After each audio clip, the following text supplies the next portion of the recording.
मी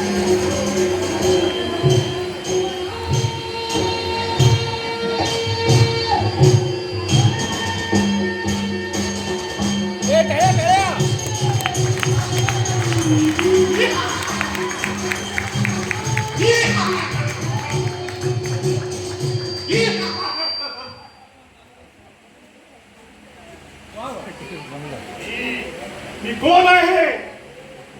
पाताल नगरीचा पाताळ केतू, महाबली पराक्रमी पाताल केतू.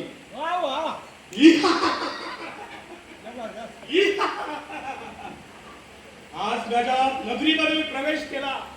का पाहतोय सगळी माझी नगरी, कशी माझी जनता आनंदाच्या डोहामध्ये नांदत आहेत. आकाशातल्या तारका माझ्या नगरीमध्ये प्रसन्न झाले आणि मला एवढा आनंद झालाय.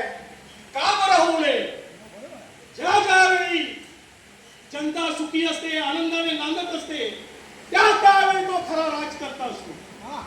आणि या राजकर्त्याचं रक्षण त्या जनतेमुळे होत असतं. ज्या ज्यावेळी माझ्यावर संकट येतात, ज्या ज्यावेळी माझ्यावर आक्रमण होतात, त्यावेळी ही जनताच मला पाठिंबा देत असते. पाठीशी माझे राहत असतात.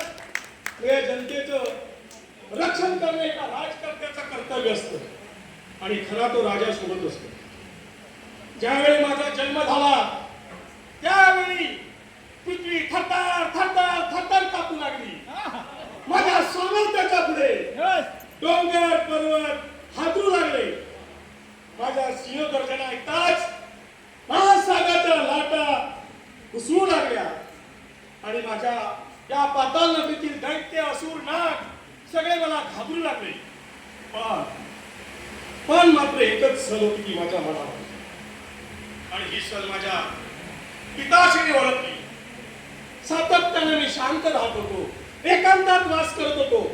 आणि यावेळी माझ्या पिताश्रीच्या लक्षात आलं, माझा पुत्र का इतका शांत राहतोय, एकांतात का राहतोय. मला सांगावं वाटलं. माझ्या पिताश्रींचा आज्ञेचं पालन करून मी माझ्या पिताश्रींच्या महालात गेलो. महालात जाताच क्षणी माझे पिताश्री मला म्हणताय, बाळ पाताल घे तू, अलीकडे मी तुला पाहतोय पण तू एकांतात राहतोयस, या मागचं कारण तरी काय असावं. मी काहीच बोललो, परंतु पित्याचं मन पिताश्रीने ओळखलं. माझ्या पुत्राच्या मनामध्ये काहीतरी वेगळंच चाललेलं आहे. मला म्हणाले, अरे पाताल केतू, आपल्या या पाताल नगरीत अनेक दैत्य आहेत, नाग आहेत, असुर आहेत. यांच्या शक्ती पण महान आहेत. तुझ्या शक्तीच्या पुढे माझी शक्ती महान आहे. घाबरू नको. तुला मी एक मार्ग सांगतो. त्या मार्गाने जर तू गेलास तर तू या जगावरती तैलक्कावरती तू महापरम गाजवशील. तर त्या मार्गाने तुला जावं लागेल.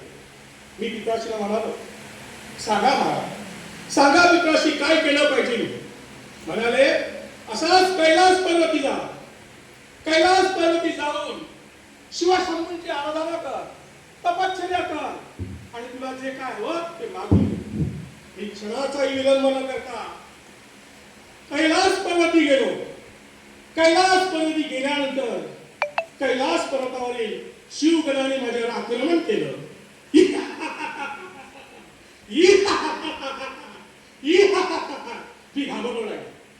मी घाबरलो नाही. शिवगणांशी सामना केला.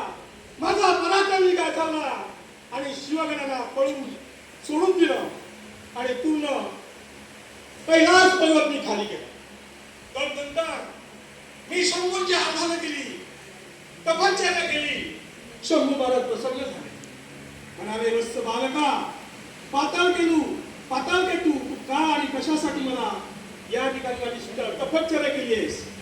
मी म्हणालो, शंभू महाराज, या त्रैलोक्यामध्ये माझ्या पराक्रमाच्या पुढे कुणाचे पराक्रम होता का म्हणे. सर्व मला घाबरले पाहिजे अशा प्रकारची महान शक्ती मला द्या. त्या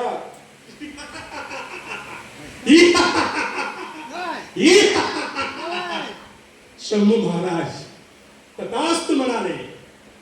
त्यात माझ्या शरीरामध्ये एक वेगळा संचार होऊ लागला. माझ्या गाऊ फुलू लागले आणि एक महान शक्ती माझ्या शरीरामध्ये आली. असाच मी परतीच्या मार्गाला लागलो. मी माझ्या नगरीत यायला लागलो. इतक्या शिवशंभू म्हणाले, पाताल घे तू, थोडा वेळ थांब. अरे ज्याप्रमाणे सत्य आणि असत्य आहे त्याप्रमाणे धर्म आणि अधर्म आहे. ज्या ठिकाणी अधर्माला अधर्म जर वाढला तर त्या ठिकाणी धर्माचा विजय होतो, हे मात्र लक्षात ठेव. मी घाबरलो नाही, कारण शंभू महाराजांनी मला वर दिला होता. मी कसाच माझ्या नगरीमध्ये आलो. इतक्यात मला साक्षात्कार झाला. बोलते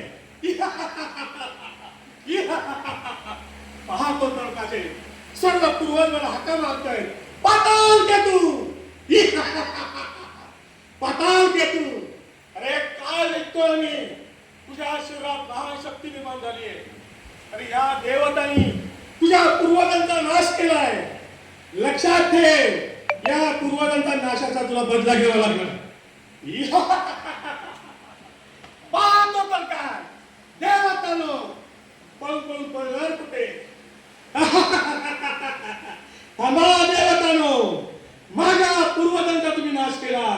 लक्षात ठेवा, ज्या ज्या ठिकाणी तुम्ही जा, पाताळाचा मृत्यू लोकांचा कुठेही जा, कुठेही लपून बसा, पण हा पाताळ तुम्हाला सोडणार नाही. लक्षात ठेवा देवतांनो, आवाज मार्गावर